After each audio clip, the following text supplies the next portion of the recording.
Hello everyone, and welcome back to our channel, where we break down the latest political and economic developments shaping South Africa and the African continent. If you're passionate about the future of our nation, make sure you hit the like button, subscribe, and share your thoughts in the comments below. Today, we are diving into a powerful and potentially game-changing announcement from President Cyril Ramaphosa, one that could reshape South Africa's role in the African economy for decades to come. In a bold address, Ramaphosa issued a direct challenge to South African businesses: take the lead in spearheading Africa's industrial revolution. That's right, according to the president, the time has come for our private sector to step up, innovate, and anchor a new era of African economic development. Now, this is more than just political rhetoric. This is a strategic shift. With much of the continent still struggling to recover from global economic shocks, Ramaphosa is repositioning South Africa as a central force in driving industrial growth and innovation, not just for our benefit, but for Africa as a whole. During a recent economic conference, Ramaphosa laid out an ambitious vision. He emphasized that South Africa already has what it takes: advanced infrastructure, untapped natural resources, and a pool of skilled professionals to lead the continent into a new industrial age. But what's needed now is action, leadership, and, most importantly, investment from the business community. He said, and I quote, "We have the talent, the resources, and the infrastructure to lead Africa's industrial transformation. It's time for South African businesses to step up and take the helm." This call comes at a crucial time. Across the continent, the demand for industrialization has never been greater. Africa continues to export raw materials while importing finished goods, losing out on the economic value of manufacturing. Ramaphosa is challenging South Africa to reverse that dynamic.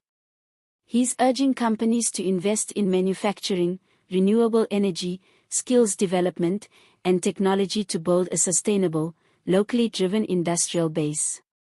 But here's where things get even more interesting and complex. Ramaphosa's appeal isn't just to the captains of industry. He's signaling a deeper shift in the economic model of post-apartheid South Africa. For decades, the government has shouldered the responsibility for job creation and economic reform. Now, Ramaphosa is essentially handing the baton to the private sector and saying, "Lead the charge." The reaction from the business community has been mixed. On one hand, some major players have welcomed the challenge. They see this as a moment to rebuild, reindustrialize, and capitalize on regional trade agreements like the African Continental Free Trade Area. There's recognition that Africa's young, growing population represents not just a challenge but a vast untapped market. However, there's also a healthy dose of skepticism. Business leaders are asking important questions: what specific incentives will the government provide? How will ongoing issues like energy instability, policy uncertainty, and corruption be addressed? Will there be real support for small and medium enterprises, or will only the giants benefit? A leading industry executive was quoted as saying, "We welcome the call to action, but it will require significant commitment and resources from both the government and the private sector." And that's a fair point. South Africa is still grappling with major structural issues: chronic unemployment, especially among the youth, collapsing infrastructure in some municipalities, load shedding that has crippled productivity, and a skills gap that limits the growth of key industries. If businesses are to truly lead this revolution, they need a stable, supportive environment. They need consistency in government policy. They need fewer bureaucratic hurdles and a clear roadmap for collaboration. To his credit, Ramaphosa has proposed a few key strategies. He's calling for more investment incentives for local manufacturers, better access to capital for entrepreneurs and startups, public-private partnerships to upgrade infrastructure, and a pivot toward renewable energy to power future industries sustainably. He also emphasized the role of education and technical training, noting that without a skilled workforce, no industrial revolution can succeed. But critics remain cautious. Some economists argue that South Africa's leadership has failed too many times to implement its own plans. They point to the National Development Plan, which still hasn't met key targets over a decade after being launched.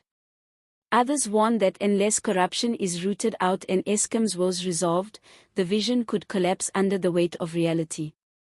Still, Ramaphosa's latest message might be less about immediate execution and more about signaling a new mindset.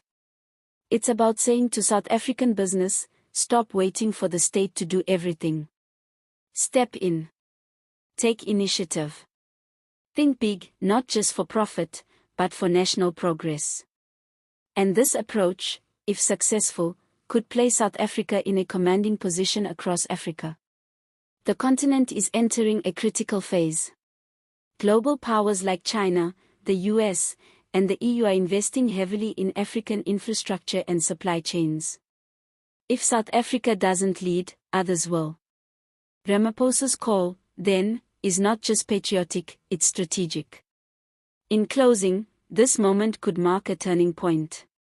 Will South African business rise to the occasion and ignite a new industrial revolution? Or will this become another missed opportunity, buried beneath bureaucracy and inaction? Only time will tell. But one thing's clear, the president has laid down the gauntlet. Now all eyes are on corporate South Africa to see how it responds. Thanks for watching. If you found this analysis informative, don't forget to like, subscribe, and comment below with your thoughts.